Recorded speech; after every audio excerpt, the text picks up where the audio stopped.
Hello and welcome to the second edition of Late Night on the Ledge, and this week's guest is the inimitable Hilton Carter. Thanks for all your fantastic feedback about episode 300. So glad you enjoyed it. It was a blast, and lots of great feedback about the video aspect of the show. Unfortunately, that's not something I'm going to be able to do every week, but there will be another Late Night on the Ledge coming up, which is a video version at the end of August. So look out for that. And do go and subscribe to my YouTube. Now, if this is your first Late Night on the Ledge episode, let me explain. Usually On the Ledge is a swear-free show, but my show's just turned 300, and I figure that it's time to have a little bit of a break from the norm, and that's where Late Night on the Ledge comes in. Think about a late night chat show, fascinating guests, chat, gossip, fun, and maybe the odd bit of bad language. So if you have children listening whose ears are sensitive, or indeed if your ears are sensitive to swearing, then maybe go and pick another episode to listen to. Let's face it, there's plenty there, more than 250 of them. That said, let's get on with today's show. Hilton Carter, the Baltimore, USA-based plant and interior stylist, author and artist. He's the host of podcast Inside Hilton's Head and the author of quite a few books, including Wild at Home, Wild Interiors, Wild Creations, Living Wild, and his latest book, The Propagation Handbook. And in this episode, we cover lots of ground. We talk about his plant journey, his books, his life, and pretty much everything in between. So settle back, relax, and have a listen to this wonderful chat, which took place while Hilton was at his London publisher's office, sitting round the table, shooting the breeze with Hilton.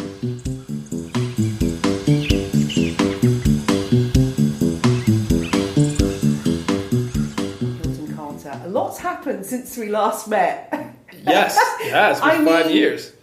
A child for you, books, a pandemic no less. A pandemic no less.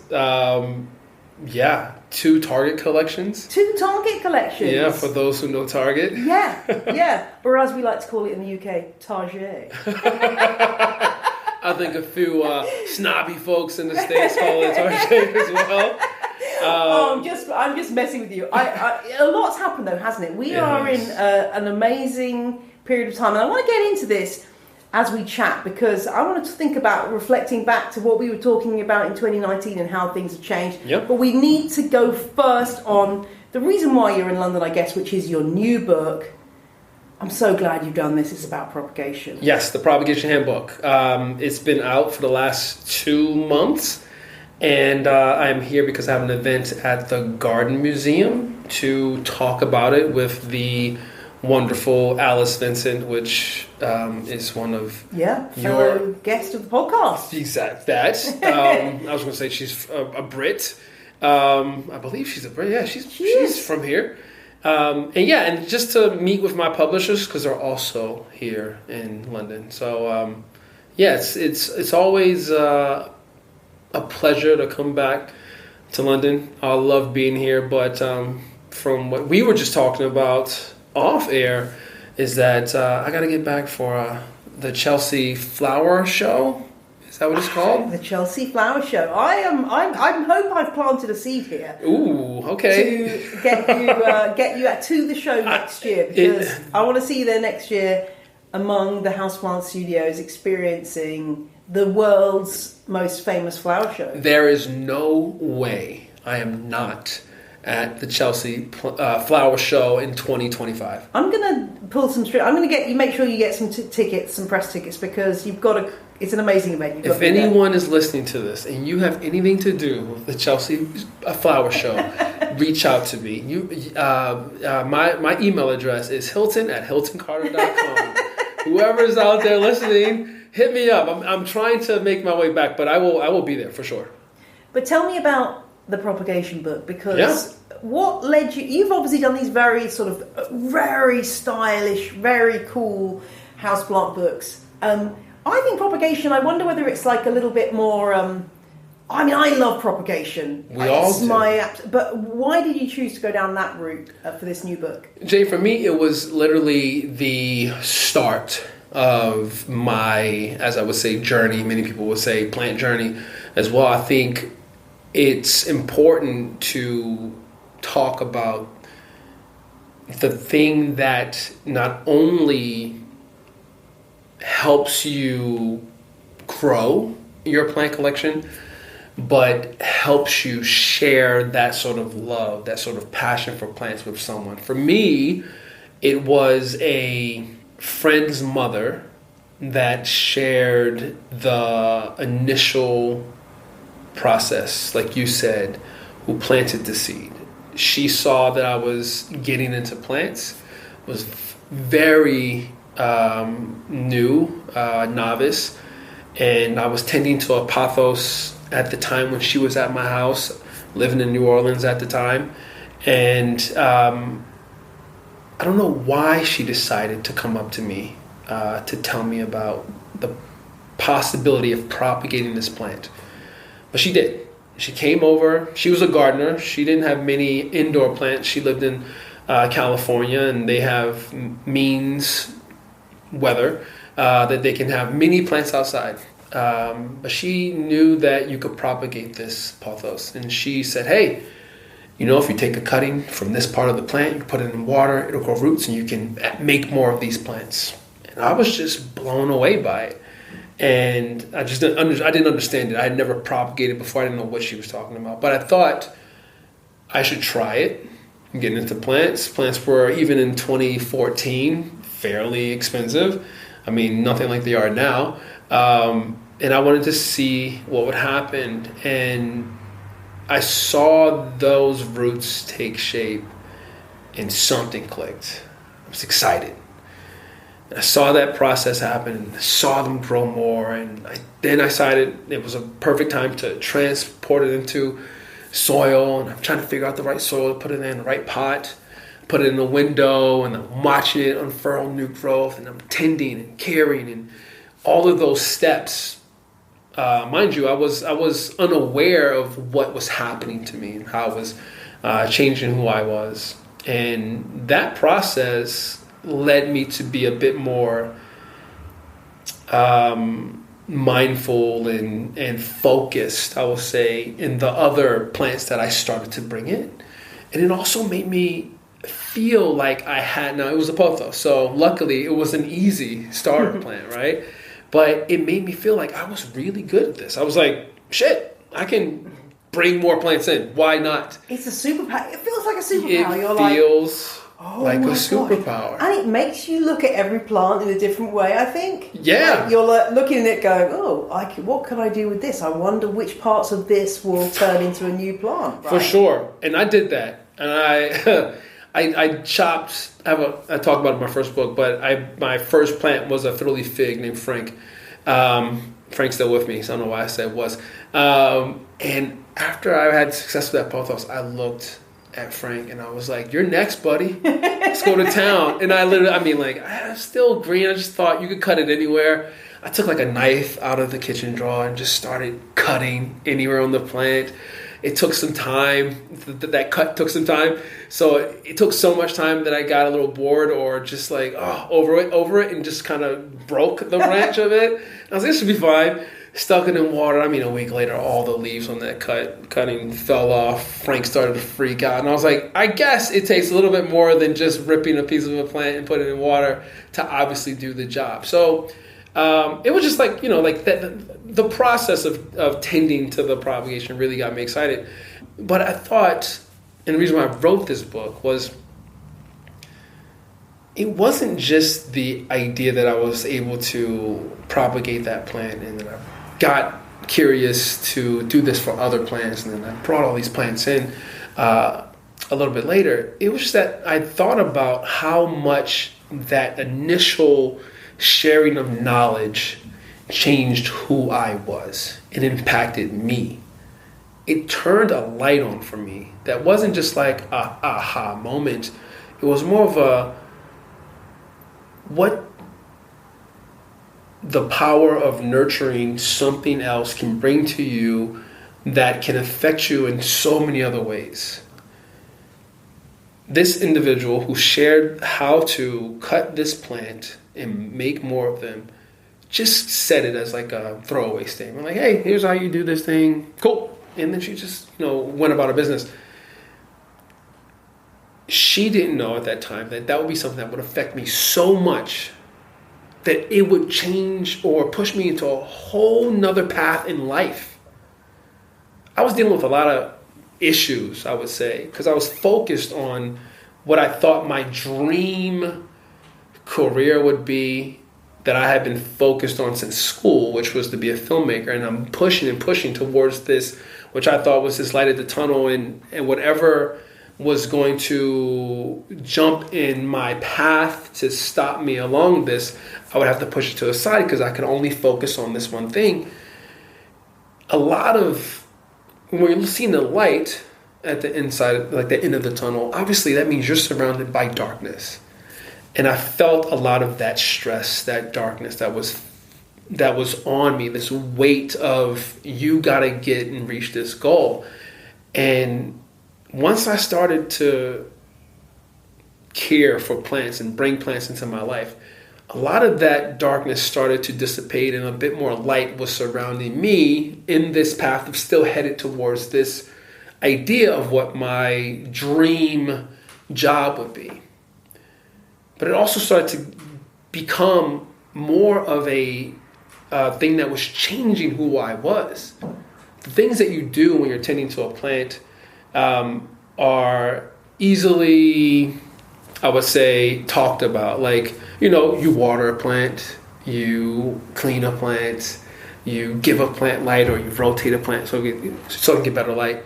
But the things those small nuances that you think about, when you're focused on a plant, when you're thinking about if a plant needs moisture, so you're checking the soil, whether you're using a moisture meter or using your finger, or if you're someone who has been a plant nurturer for decades. I know a lady who knocks on the side of the pots to listen to the actual sound. That's when she knows the plant needs to be watered.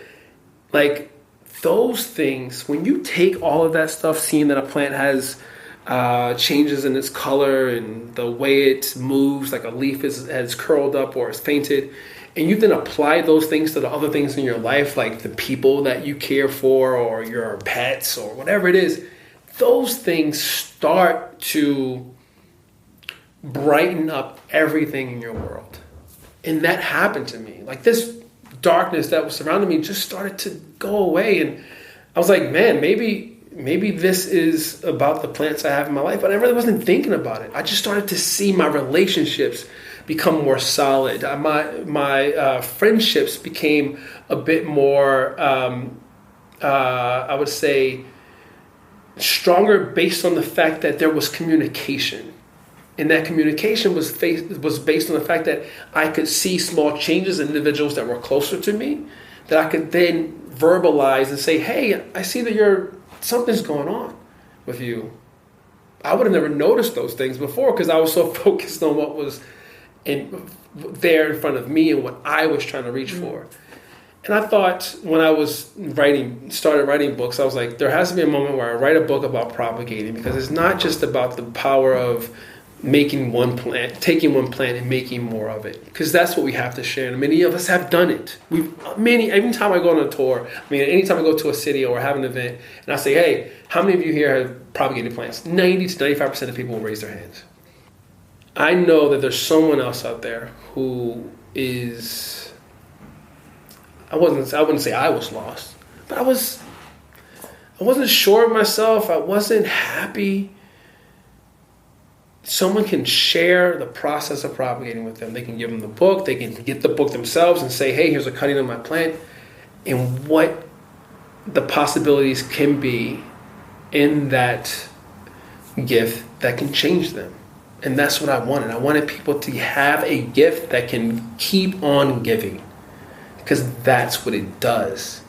You take a cutting from a plant, it becomes a more mature plant. You take a cutting from that, maybe you give it to someone else. And that plant, let's say is your plant, Jane, it makes its way into all these different homes, and it's Jane number 17. You know? Yeah, absolutely. I think it is very exciting. And the only thing I find, though, is I don't know whether your wife and your daughter have quite as much excitement. What really annoys me is when, like, for example, my Easter cactus has just flowered, and I'm like, oh my God, that looks amazing. Oh my God, look at that. Everybody, look at that. And they're just like, have they even know? Like, it's bright red. It's covered in bright red flowers. Your family, they're just like, who cares? Like, they haven't, and I'm just like, guys, look at this. Yeah. Look what I've done. Yeah. I really want that recognition. I guess that's why I started a podcast, really, so I can get other people. But I mean, now, obviously, since we last spoke, you have had a child. I believe you've got another one on the way. As we make this podcast, I have a daughter that is due in 3 weeks. Oh my gosh. So I have 2 daughters. Yeah, so by the time this podcast probably comes up, maybe my second child will already be into the world. But yeah, I mean, I've been propagating plants and propagating humans. I mean, that's, I won't be doing that anymore. My wife's like, no more. But they don't have the same excitement behind seeing new growth or plants flowering. I bet it's going in, though. I mean, for sure. I went to, my children are now 17 and 14. Okay. I went to the garden centre with them. It was supposed to be, I mean, my very long-suffering husband, we were meant to be going to this cheese place on Father's Day for my husband, who loves cheese, to have like a cheese fest, get lots of cheese, buy lots of cheese. And it just so happened that we combined that with a trip to the nursery. Just so happened, huh? Okay. Because I needed to pick up some bark for the... You need it, Jane. This is supposed to be about your husband's day, Father's Day. You were like, can I get at least a few hours of your day, please, sir? So we couldn't find the cheese place. We ended up in the nursery, and... This is sounding terrible for him. No, spoiler alert, we did get to the cheese place. Okay. It was all good at the end. It was all good at the end, but it was a bit fraught at the beginning. Then we went to the nursery, and both my children were walking around, and they were both getting really excited about plants. My daughter ended up buying a load of plants for the garden. This was an outdoor nursery, not an indoor one. So she ended up buying a load of plants, which she's now planted in the garden and is looking after. My son really wanted... my chili plants had been eaten by slugs. It's been a bad year for slugs in this country. So we bought another chili plant, and my son was like, yeah, this is... I think so it's taken a long time, but they are now getting excited about plants, which was amazing. That was awesome. Really exciting. But yeah, it's taken a while. But I think it goes in via osmosis. You know, your daughter will, she'll probably have more plant knowledge than some of her peers just because of being around you. You would think that would be the case. And I mean, that's the hope. I mean, honestly, I'm never going to, and I think my wife is in the same boat as I am, as far as just like what sort of career or things that we push on her. My wife's a dentist, so we think what we're going to do is share our passion, like we said, and how excited we are for the things that we get to do for work. But my daughter will watch me water a plant, and she wants to jump in and help, but she doesn't really walk around the house like looking at the plant. She just sees it as a part of our home. Yes. She has noted when we go to other places, homes, like, where's all the plants? Like, where's their plants? So I do think she'll have a better knowledge of what makes a interior space feel warm and inviting, and that is my ultimate goal, is to teach her an eye for style and design in a space. But I think, and I'm just based off of what I've seen so far, she's almost 3. They find their way at a certain point too. Whatever you're excited about, they'll find their way, and if they're not excited about it, they'll move on, and then maybe they come back. But I don't have a dream that my daughter or my daughters fall in line with what I do or what my wife does. No, I want them to find the happiness. That's it. Like, that's the thing. Like, all the things, like the first book that we were, Wild at Home, that we did our first podcast about, None of that could have come, and I would still be so happy right now. Because when it did happen, I was like, what? You want me to write a book? That sounds awesome. But because I was already sharing that knowledge and having that fun. I feel like that's the thing that I would hope my kids tap into, is just that whatever's going to make them, that fills their soul, where every day they're just like, I'm so glad I'm in this space, regardless of the sorts of financial gains that can come from it. I'm not saying that financial gains are a bad thing, because I do think that the more financially stable you are, the more opportunities you're able to provide those around you. But it's the happiness first. It has to be. If you seek it, all the other things will fall into place.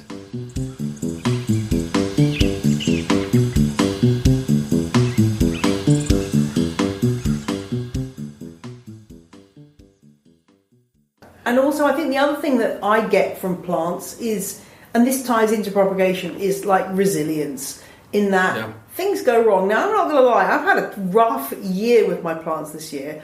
I have had a lot of problems, and like you've had plants for a long time like me, and there's a difference between having a load of plants that you've bought in the last year compared to having plants that you've had for a decade plus. For sure. Like, that's a really different space that you're in. For sure. And I've had a lot of problems, but what it's taught me, dealing with pest problems and, plants getting too big, is that the great thing about plants is you can chop them up. Yeah. So, I have a beautiful fern leaf cactus that was getting enormous, and then it just started looking really, really miserable. Anyway, long story short, I have a root mealybug issue in my collection. So I've just taken huge chunks of this thing. I also discovered it had some scale, but I'm just like, it's okay. This is okay. This is going to be fine. There is a root ball now on the compost heap. But this plant goes on. Like, I have this plant material. It's really resilient. Yeah. So I think that's hopefully something we can teach our kids as well through plants. Yeah, I think I try, and I had that conversation with my daughter about a year ago, and she was very handsy on with the plants, as far as just like, hey, here's a plant, and then she would grab a branch and then pull, or a leaf and pull, and I would go, well, like, I like when the leaves are attached, or this part of the vine is attached. But what we can do is we can take that and we can put it in water, or we can put it in this, and let's watch as it grows. Obviously, at that point, or that age, she was kind of just like, "What are we talking about?" And she had already moved on to something else. But I do think that, as anyone listening should know, like, we're all, Jane, you and I, listeners, are all in the same boat. We're going to deal with pests.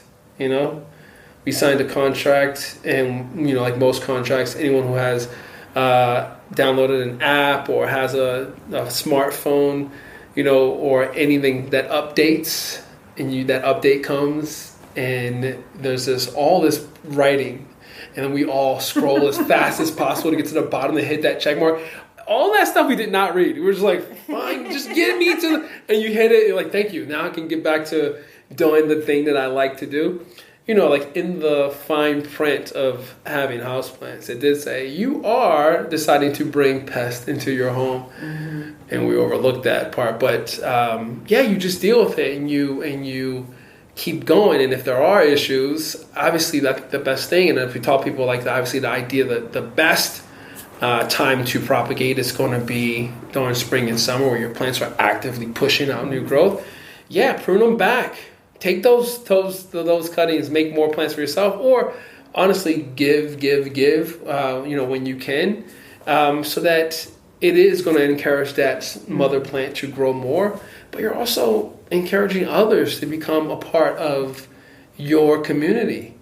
People are really scared of cutting things back, though. Of course they are. People are like, I've seen a lot of people like, oh, my Monstera's reached the ceiling, so I'm selling it now. Because and you're just like, you don't have to do that. You can keep cutting it back, and it'll be fine. And people are really scared of that. Of course they are. And it makes sense.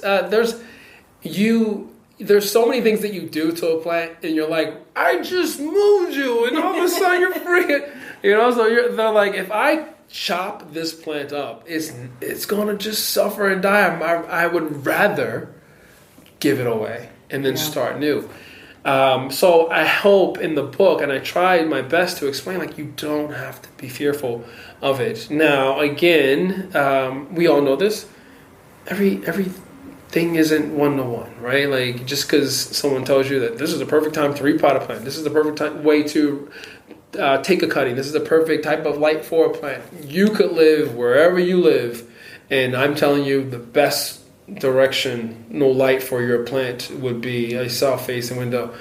And you have a south-facing window, but there's a massive tree right there, an evergreen right next to that south-facing window, which now you have zero light. And you're like, you said south-facing light, what do you mean? And now your plant is dead because you got this wonderful plant that needs a lot of light.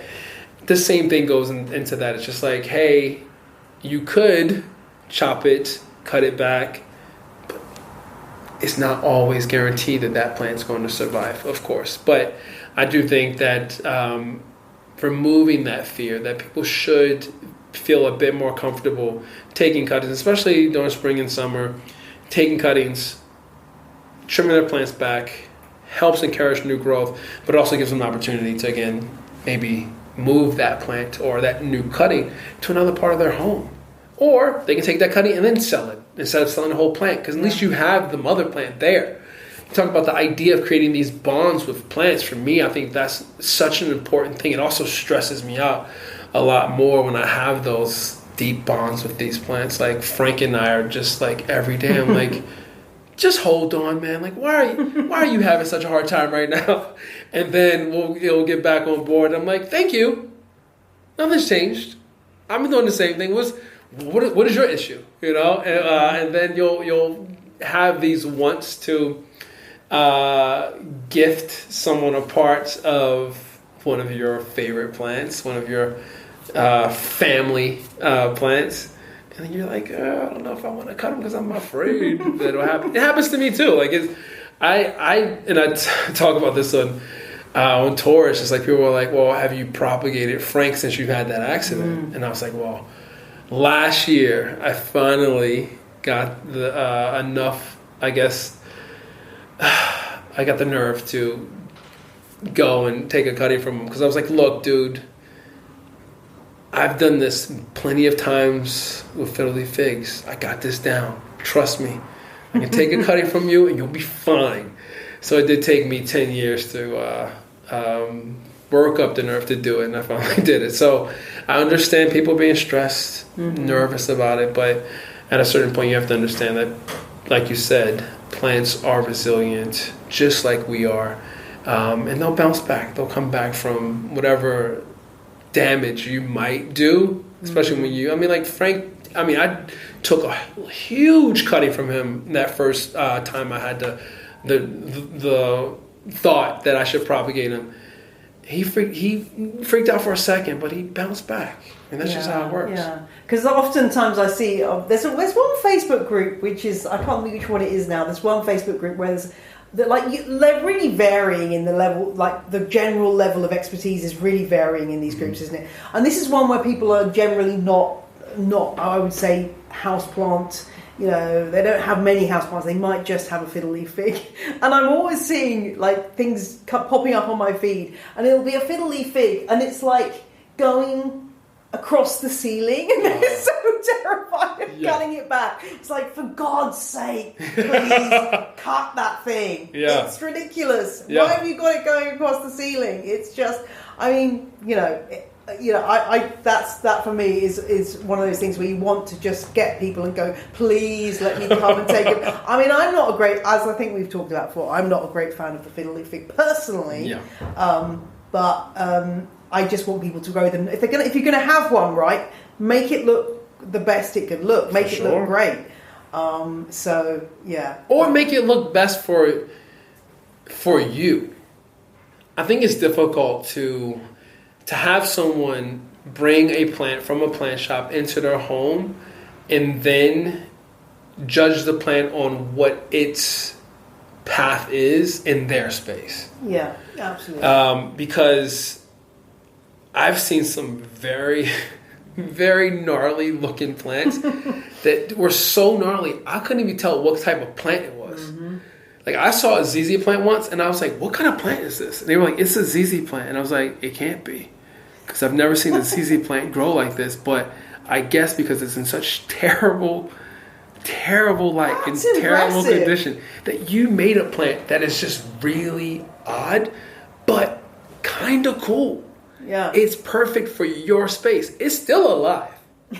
But it's not How do you get a ZZ plant to not thrive? Oh my God. I mean, I was blown away. But it's just like, I'm impressed with what it looks like, and what it just, to me, it was just like, it's very interesting that that's what you did and you have for yourself as that plant. Mm-hmm. And that's kind of how I got into this space where I'm writing this new book. It's just like, I guess I talked about a new book. I didn't know that I was going to talk about this, but we're talking about it. We're on it right now. But it's just like the idea of, it's about my favorite 100 plants. Top 100 plants. So this is the next book? This is the next book. Okay. Is this an exclusive? Are we getting an exclusive? You are. God. I haven't talked about this on the podcast yet. Okay. I haven't even talked about it on my own podcast. But yeah, it's called Hilton's 100. And I don't know when it's going to come out because it takes me a long time to talk about 100 plants. But the idea of it is your fiddly fig. You're like, I hate fiddly fig. Whatever your plant is that we have in common, we have the same plant, isn't necessarily going to look exactly the same. Your care process isn't going to be exactly the same as mine, but there's some tie-ins that should come together, and we should go, we both agree that this is going to be the best way to make sure that this plant thrives, right? But the look of it can be completely different. I had such a love for Kew Gardens, and I was at the Kew this morning. You guys call it the Kew? Kew. You just call it the Kew. Just the Kew.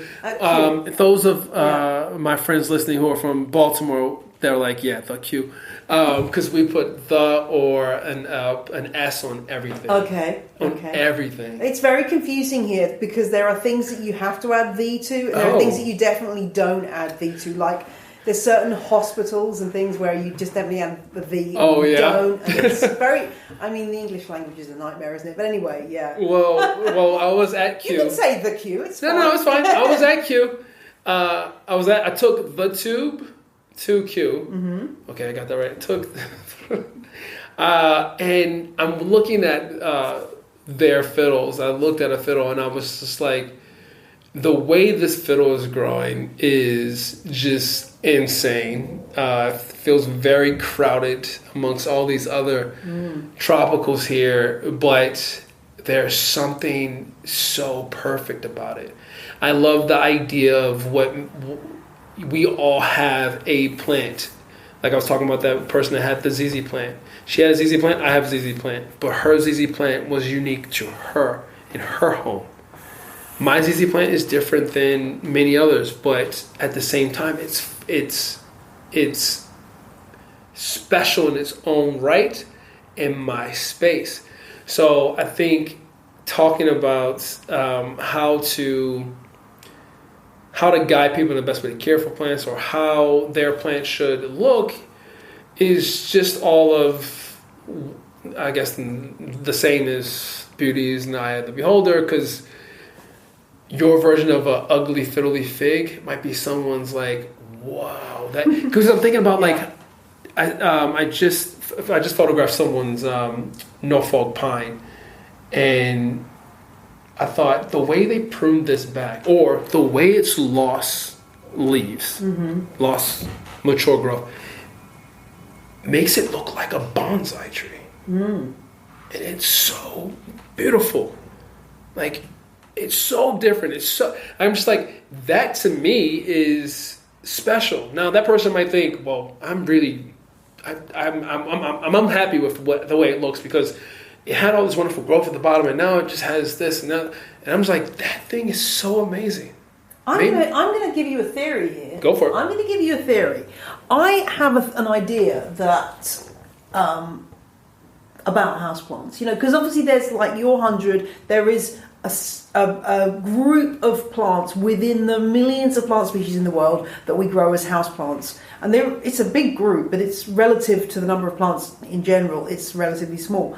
And I do think that the reason why these plants have been selected is because genetically they have evolved to be able to cope with different environments. Oh, for sure. Right? So I think this is why we can do this with our plants, because the plants that have been selected over the years as houseplants are ones that do just say, oh, okay, you're going to cut me back. Okay, you're going to put me in a tiny pot. You're going to restrict my roots. You're going to cut my roots. You're going to bonsai me.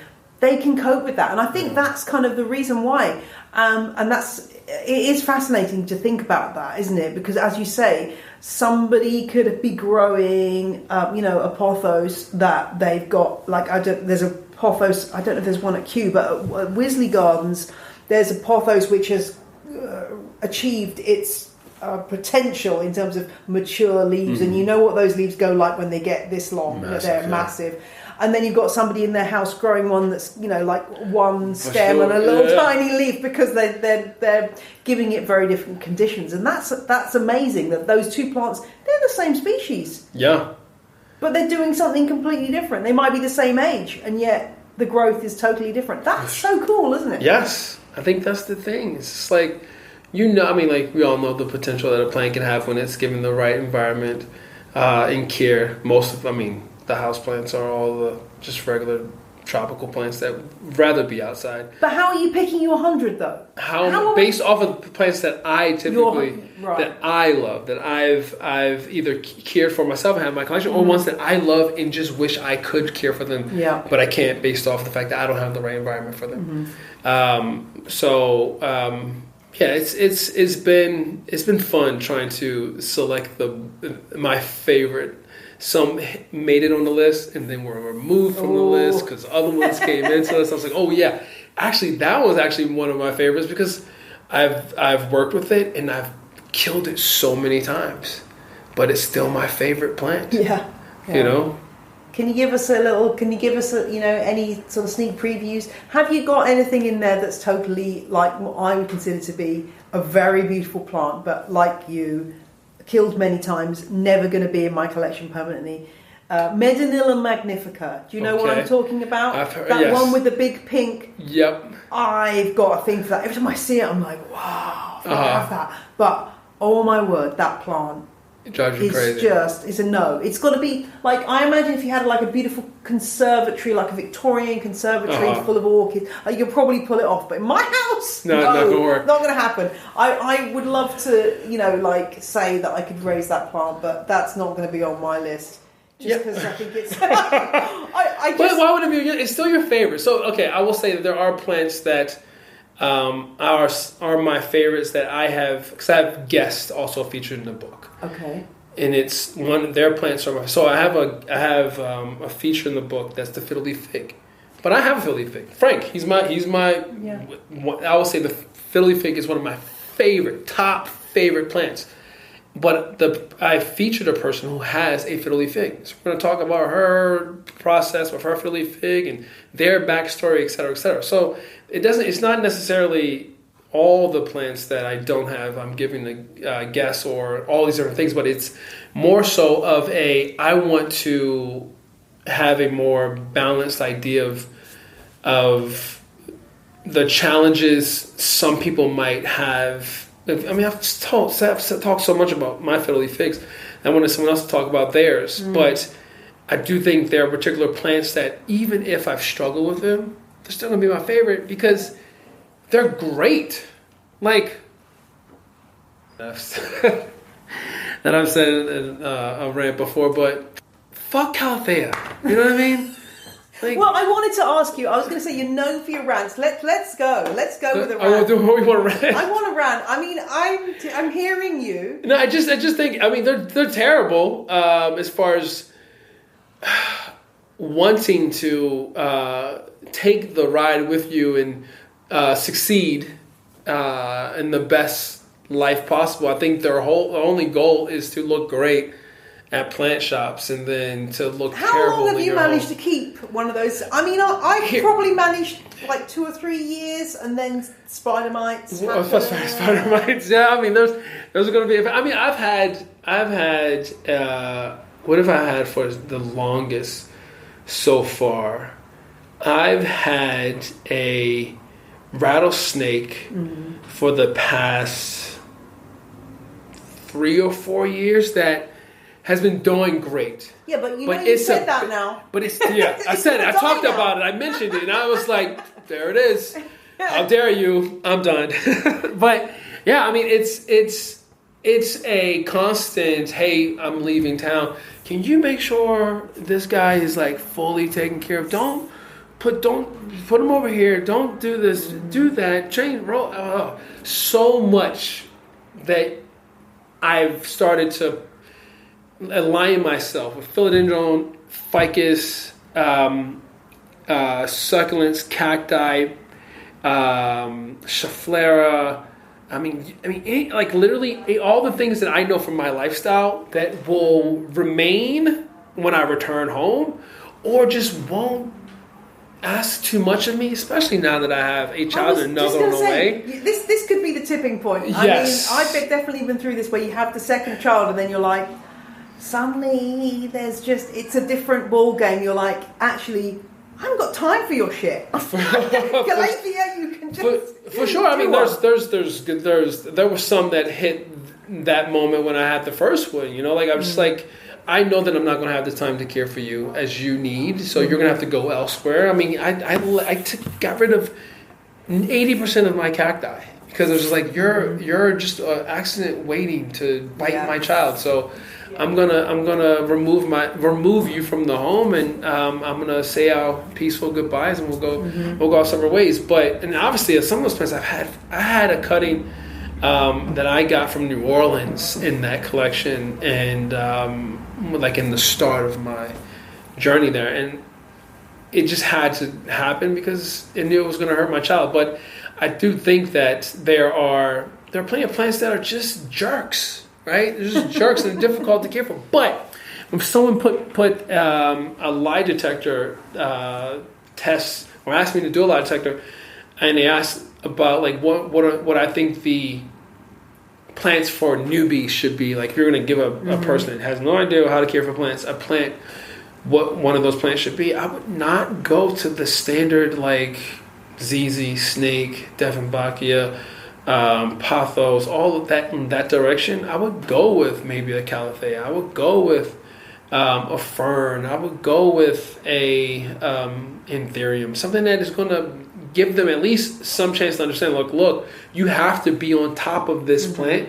to care for it. You give someone a snake plant, like that bond, that thing that I got excited about that made me want to bring more plants in, they're going to miss that because they don't have to really tend to the plant. And it's just going to be there. And they're just going, I give it water whenever I guess it might need water, and then 3 or 4 weeks, and I go about my business. You give someone a calathea, they're like, I know I've heard so much about this plant. They see it changing. They see it curl up all of a sudden. You're just like, you're in it. You're trying to work those things out. It at least puts them in the position to do the thing, right? If you're someone who's given a self-driving car for the first time, you're probably going to suck once you have to jump into a car and really do the work. You know, you're giving someone a stick shift car. And the craziest I've seen people drive was in Germany, and I was just like, how fast are people driving here? Like, what is happening? Like, this is nuts. Like, that's what you're doing when you give a newbie a calathea, because they're just like, all right, I gotta get in, and they have to learn, and they go for it. Yeah. So I just think they're terrible plants, beautiful plants. That's the thing, they are just so... You can see, like, they're in the big box store and you're just looking at them going, oh my God, these are amazing. I mean, I totally understand what you're saying. And I understand what you're saying about the difficulty. I guess everyone's different, though. Like, if you've only got that one plant, like, if that's your one plant, and you're dedicated to it and you're a newbie, like, you're going to be you're going to be examining it every day, like coming back to it. Like my daughter with her new plants, she is like, this morning she said, one of them's got a drooping flower. I'm like, it's going to be okay.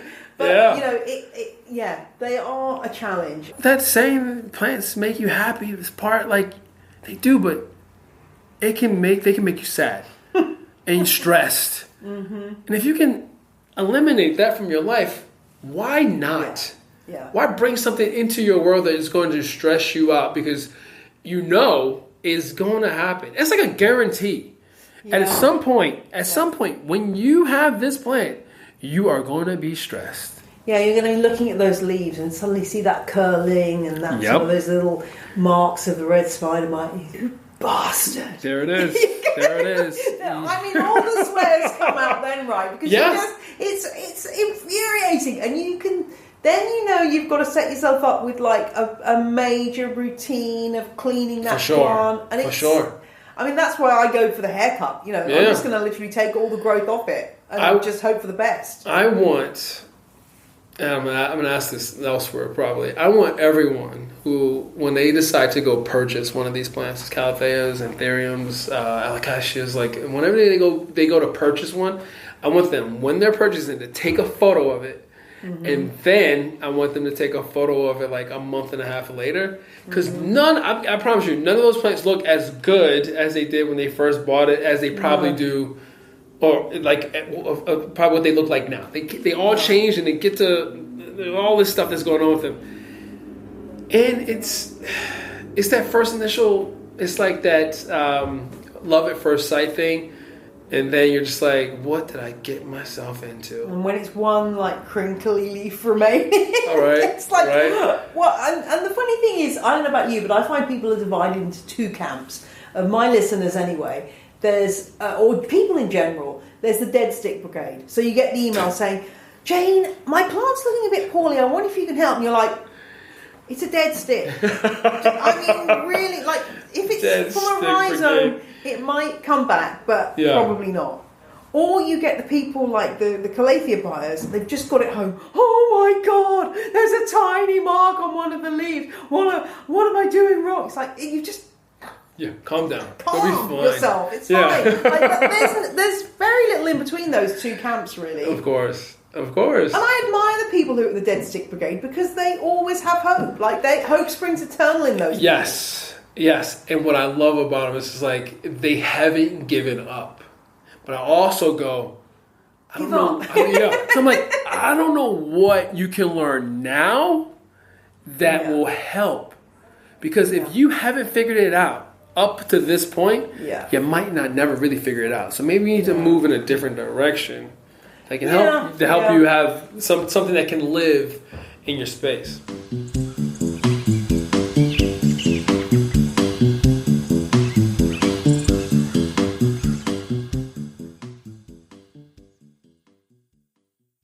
Let's talk about TV now. Sure. This has been a rant of mine for a long time. Like, how the heck are there shows about, like, weird growths and pimple popping? I don't know if they're in America, but there's a show... Tell me about the show. I have no idea what you're talking about. There's a show called Dr. Pimple Popper. Have you come across this? I've never heard of this. Like, legitimate career. She's a dermatologist or something. But it's all these people who come in with really horrendous, like, issues. Okay. You know, like... some vile abscess. It's the worst channel to accidentally flip onto when you're just having a bit of a TV dinner or whatever. No, you do not. But this is I'm sorry. I am so. What are you talking about? I do know the people who are weirdly excited to pop someone's pimple. Yeah, well, but I didn't know they would be excited to watch that. There's another one which is feet. There's another couple of people who are like podiatrists. A lovely couple who are podiatrists. I mean, I don't watch these shows, but you end up flicking past them on the TV, right? And it's like somebody's got some terrible foot condition, like foot fungus or something. Their whole foot's like, oh man. Anyway, how come? This is my question. Like, I'm not denying those shows should exist. Yeah. That's fine. They obviously have an audience. But how come there's shows like that? There's shows on like the other shows that are popular here are there's Aussie Gold Hunters, Aussie Opal Hunters, Aussie Lobster Hunters, all these kind of shows. Okay. Like that seems quite niche to me. How have we got to 2024 and there aren't any shows about houseplants? Now, this is where your new show comes in, because this is filling the gap. I'm trying to fill in the gap. I mean, I've been trying to fill in this gap for a while now.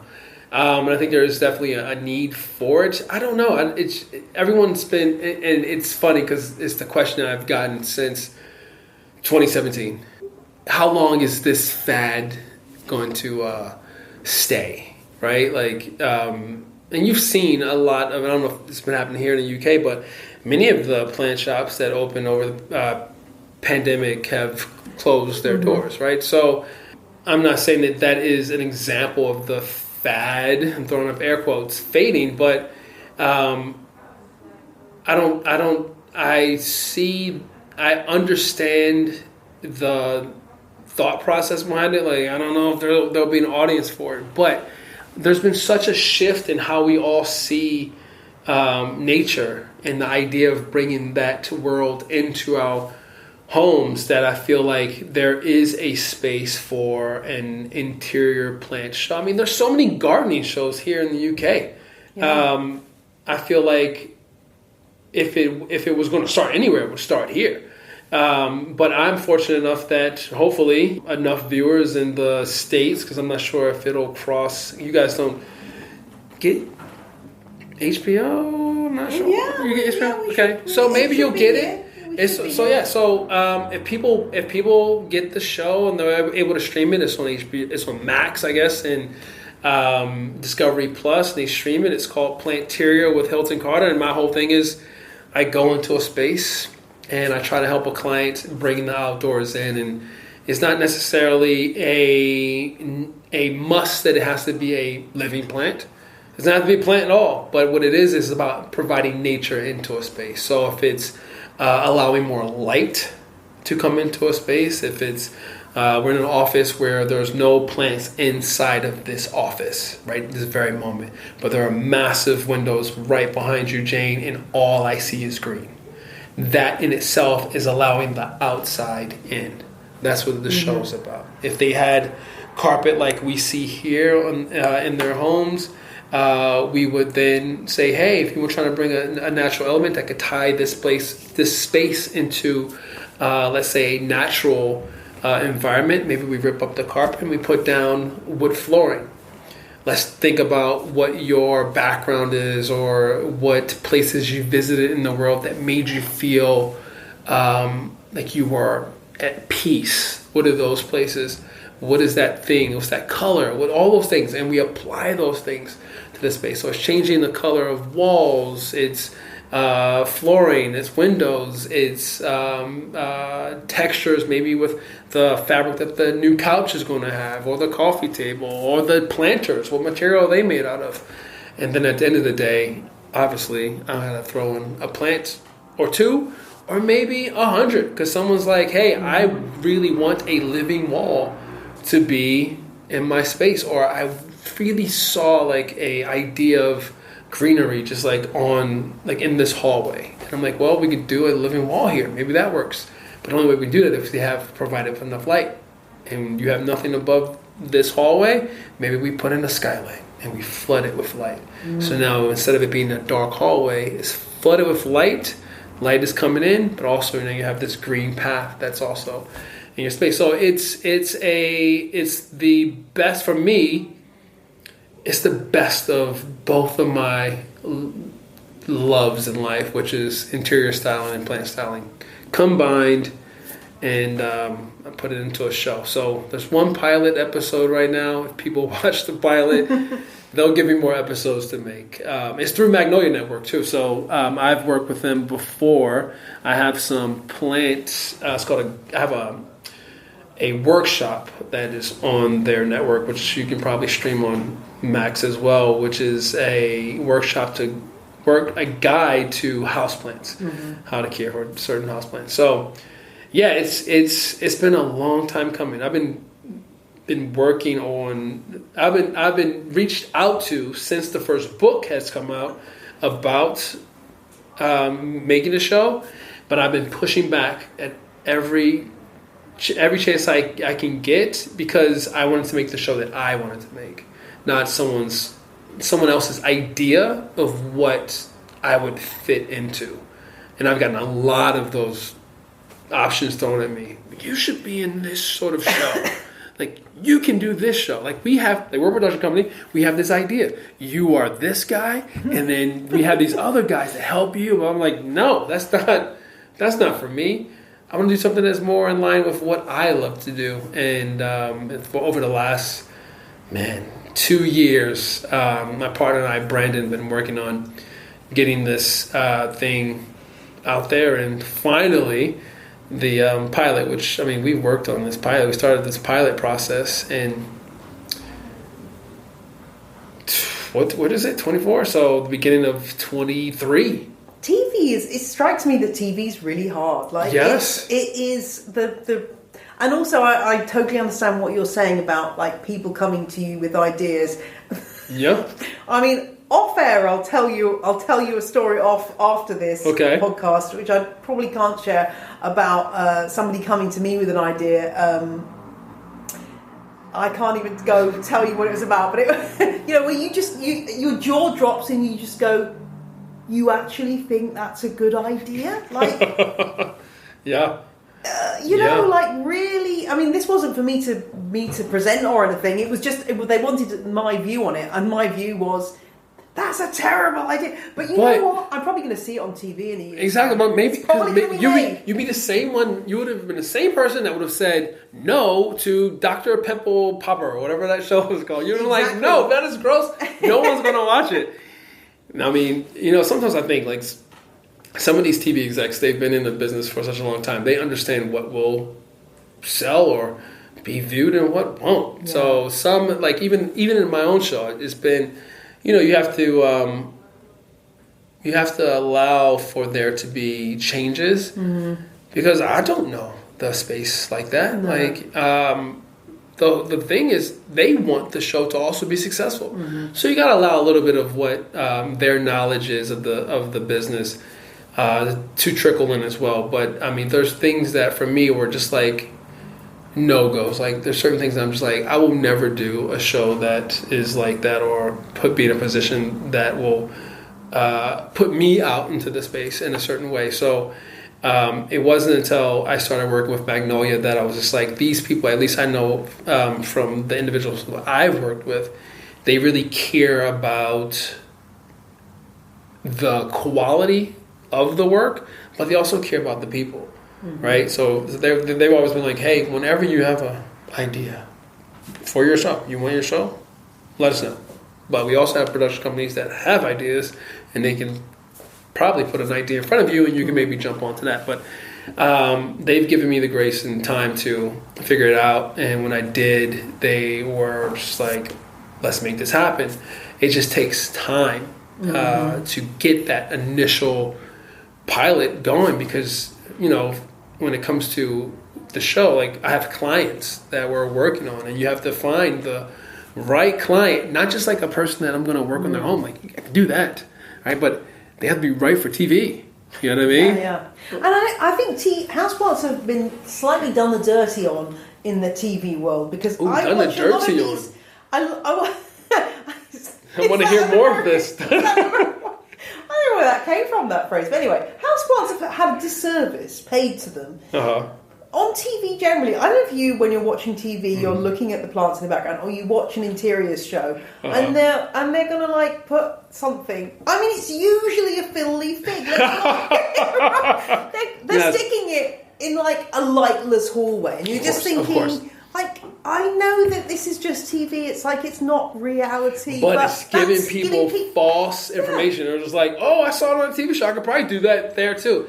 Yeah. That's not what you're going to see on this show. Obviously, you're not going to see it on the show. But it's the same thing. And when I wrote Living Wild, I said it in the book.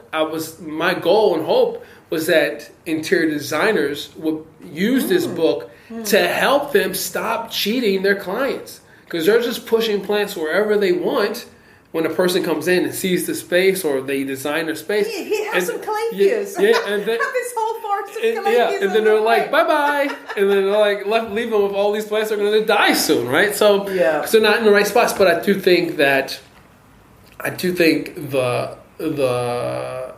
there's some sort of shift where many of us viewers are noticing that, and I just think that the idea of the typical person who's sitting at home, they now have some knowledge of plants, right? They might have one or two. Their roommate has a whole collection, and they have tapped in a bit more. Like every friend of mine that was just like, what in the world are you doing? Like, why do you have so many plants? Every single one of them now has plants, and they come crawling back to you saying, there it is. And you were right. Isn't that a good feeling? Yeah, exactly. And they're excited about it. So you see that change, and I'm just like, and then they notice things, and they send me photos whenever they'll see a plant that isn't like a place where like, this can't survive here. Like, what is what's going on there? And so I think that over time, it's going to take some time, because again, I started working on this pilot a year and a half ago. So the pilot was shot 9 months, started to be filmed 9 months ago. Mm-hmm. So there's certain things, information that could have been changed, and people are just like, if I was going to do this now, I wouldn't have put that fiddly fig in that dark corner.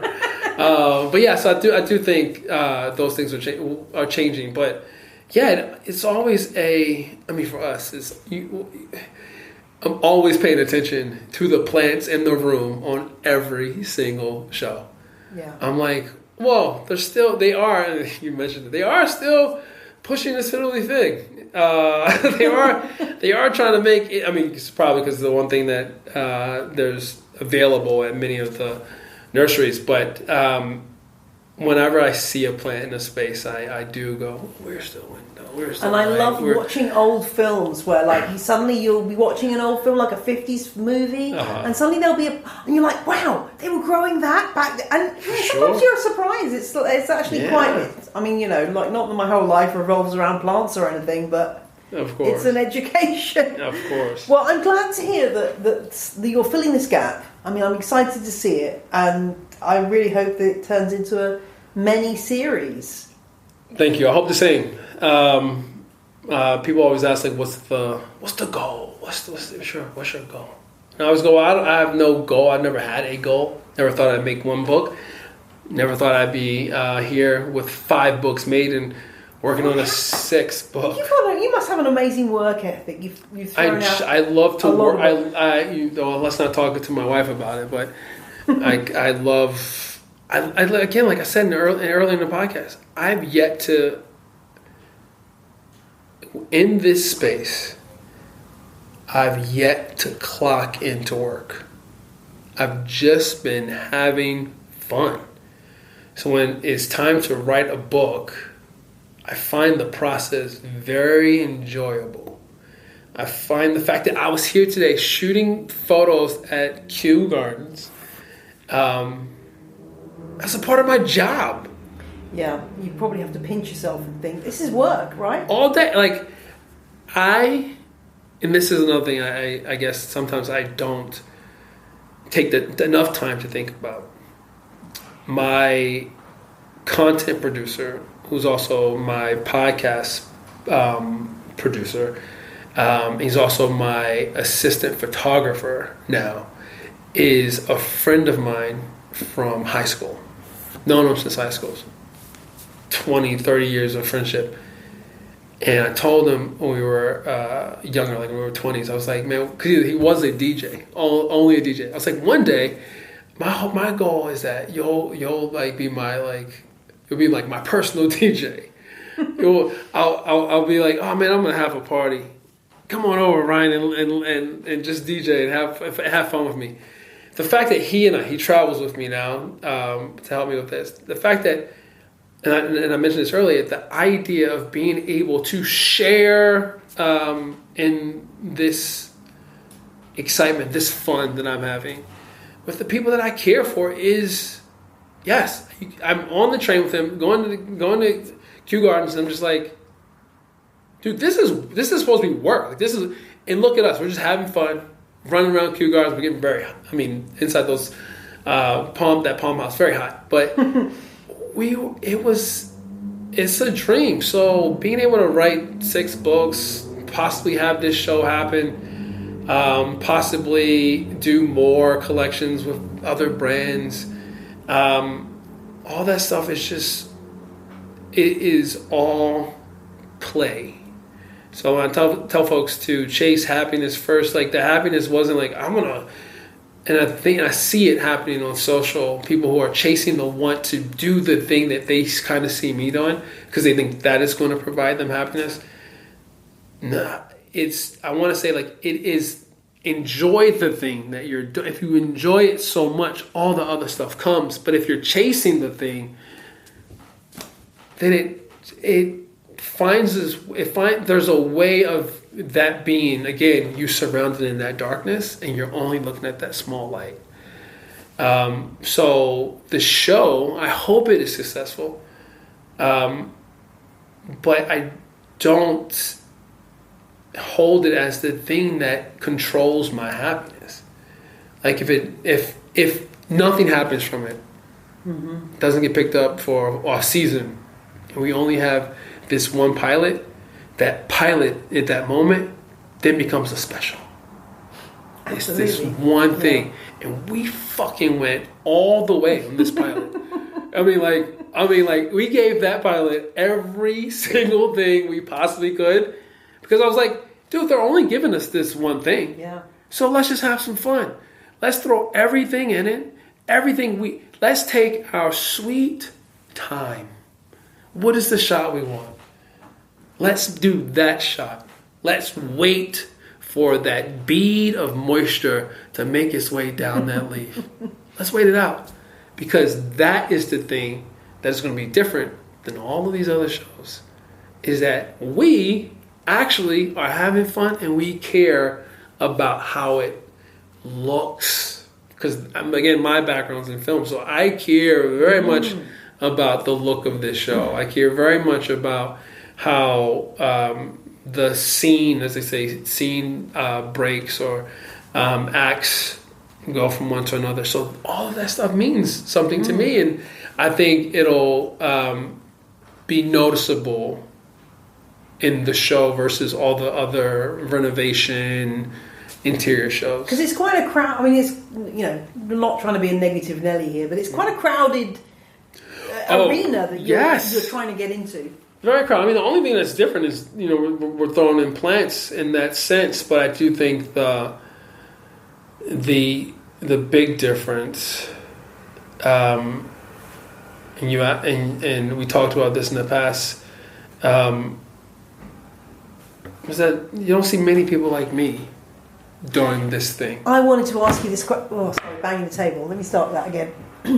I wanted to ask you this question because I actually got some flack for this back in 2019 when I asked you this question. Flack for what? Well, I think it was from somebody who was a Trump supporter. Not that I mentioned the word Trump, but anyway, I asked you the question, what is it like being a black man in America in 2019? And I just wanted to follow up and say, has anything changed? Have things got any different? Can you remind me what I said? I honestly can't remember. Because whatever I said then, I'll probably say no. Nothing has changed. Probably nothing. I think that's probably a fair summary. Nothing has changed. I mean, being a black man in America is exactly what it was like in 2019 and 2024. But being a artist, a creative who is a black male in this particular space, we're talking about plants. When I first entered into the space, I didn't see anyone like myself. I at least get to get excited when I see individuals who are now found their way to plant parenting and want to voice that out into the world. I love it. It's and some people are like, do you think they're just copying off of you? And I'm like, copying off. I want them to be. I want flood the entire market with folks like myself that look like me, because at the end of the day, I think while my daughter will always think that a black man can be someone who is very excited about indoor houseplants or plants in general. So my dad is very excited about houseplants. That's just a normal thing for a tall black guy, right? That'll be normal for her.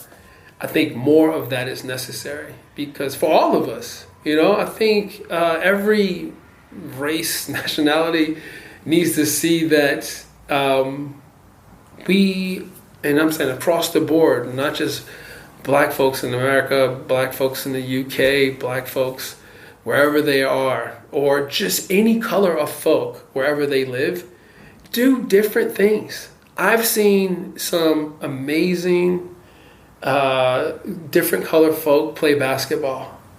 And you know what I love about that? It's not just on us anymore. I don't get thrown into you're tall and black, so you must play basketball. Sometimes I'll see a tall white guy and I go, man, you must play basketball, just to mess with their brains. But maybe they do. Maybe, every race of people are and across the globe are awesome at playing this sport. Awesome at playing this sport. And for us as black men, it was always just that was the thing that we could be good at. That, music, or all. And I think now and this is just in social media, I think people have the opportunity to show their true selves and be their true selves and find that happiness. You want to be a birder? I don't think that's what they're called, right? Someone who bird watches. Be it. Be the best one you can be. You want to be a home chef? It is open the gates for so many to just chase their passions. So I do think that it's great that people are seeing more of us in the space, and I do think having this show is the one thing that will be different than the other renovation shows or plant-ish shows, is that you're getting a different voice. But again, you're getting my voice, and no one's me. I'm the only Hilton Carter that is this Hilton Carter. There's other Hilton Carters out there, but I'm the only one that's me. And I'm gonna, and my whole goal has always been to be myself in the spaces that I'm in. Because if you allow someone to control the way you navigate in the world and tell your story differently, then you're never going to be happy. Because it's going to shift and change, and then people are going to be so confused about who you are when they actually meet you. And I've seen that happen to some folks. And for me, it's just let me just always give me. Because I don't have to be different to express my genuine care for plants and for people. I can't help myself. But when I'm surrounded by plants, to go nuts. When I'm surrounded by good people, to show them how excited I am to be around them. Same with art and all those different things, and to just sometimes be a fucking goofball. Because those who know me as that, right? When my friends first saw me getting into plants, they didn't know who that person was. I didn't know who that person was, but they saw the shift and the change that was happening to me. And who you are today might not be who you are today in 20 years' time. Exactly. I was just thinking as you were talking about that, I have a joke with my best friend that as two menopausal, actually she's a brown woman, I'm a white woman. I said, she's an Asian woman, and I said, look, with our mid-range, very 10-year-old sedan cars, we could literally be running a drug ring, and nobody's ever gonna know because we are invisible. Yeah. As two middle class women in the UK, looking as we do, we could literally go. My Skoda Roomster could be driving around with anything inside it, for sure. And I'm never gonna get stopped by the police. They're never gonna know. Well, you just put it out there now, so you can't. I know, exactly. But it's interesting. Everyone's coming from their own perspective, aren't they? Everyone's got their own story and their own challenges.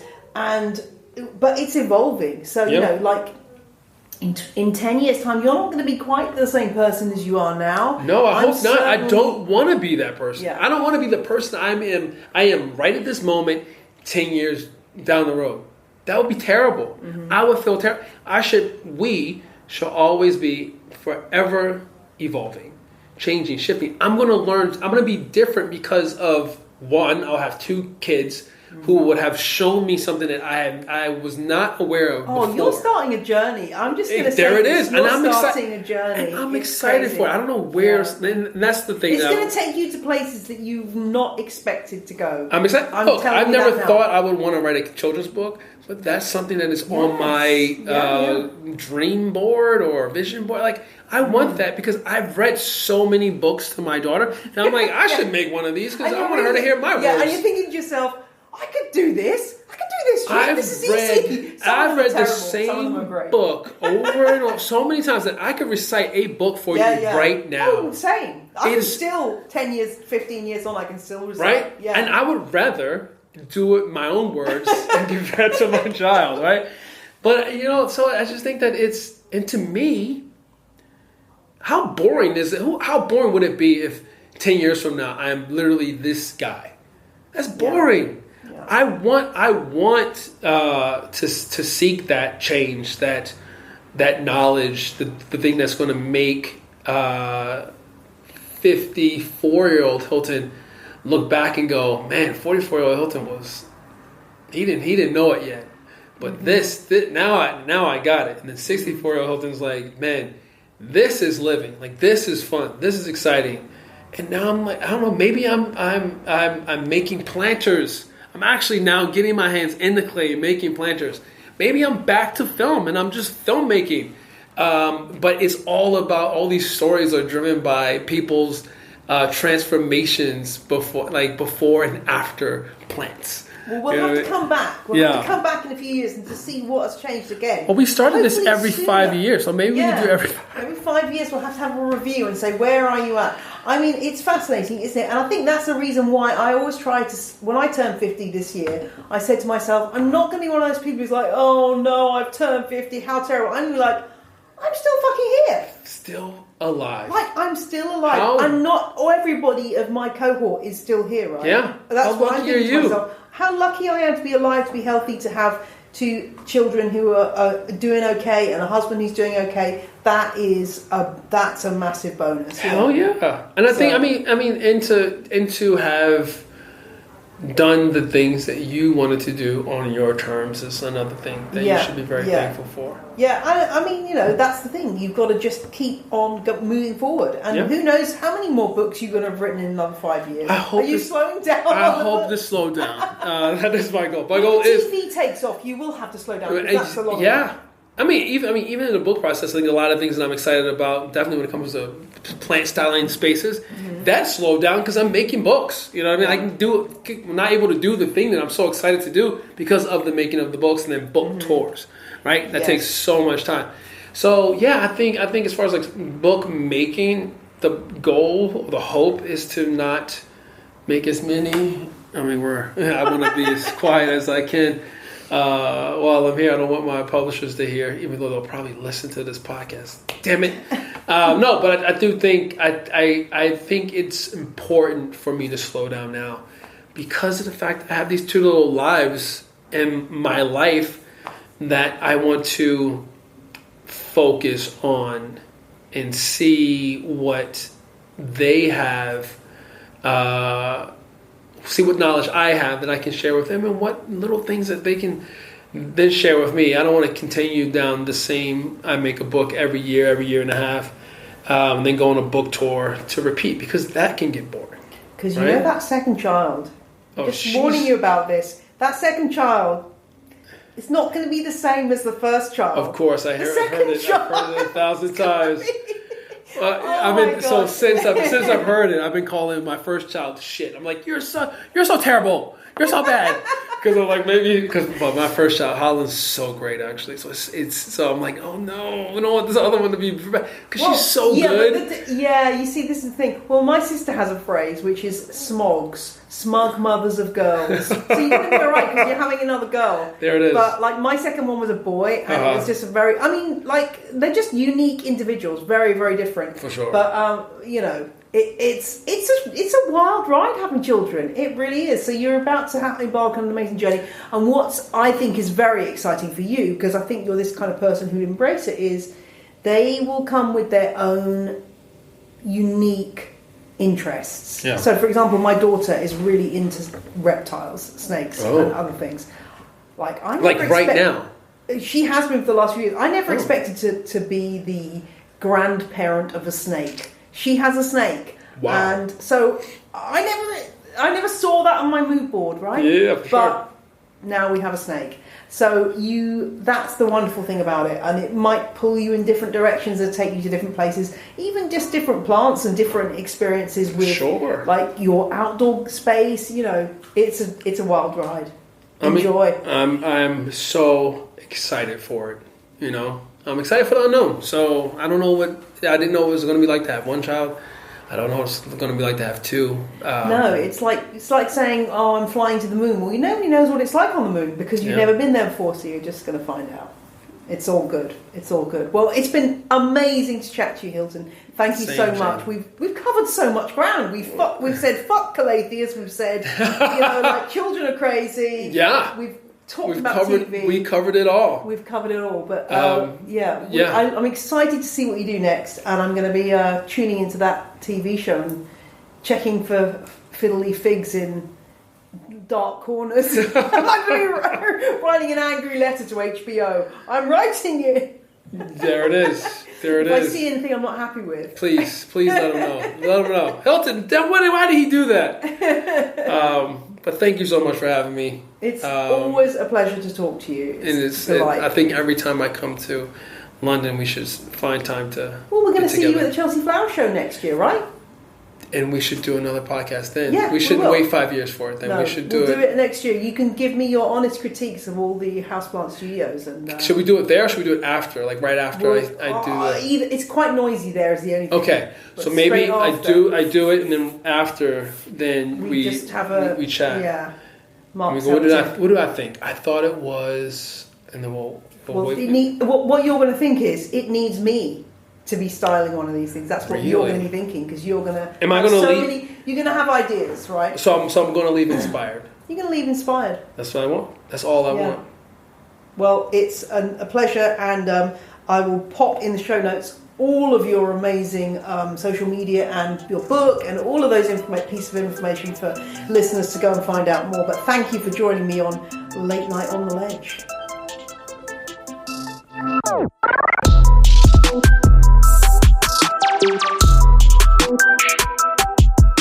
Thanks so much to Hilton Carter for joining me this week. I'll be back in 2 weeks' time with another Late Night on the Ledge. So I'll see you then. Bye.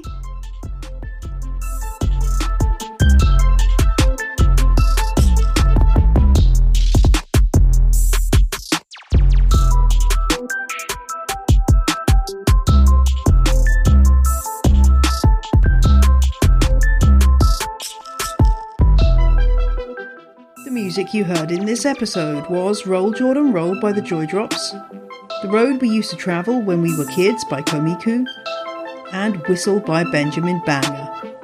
All tracks are licensed under Creative Commons. Visit the show notes for details.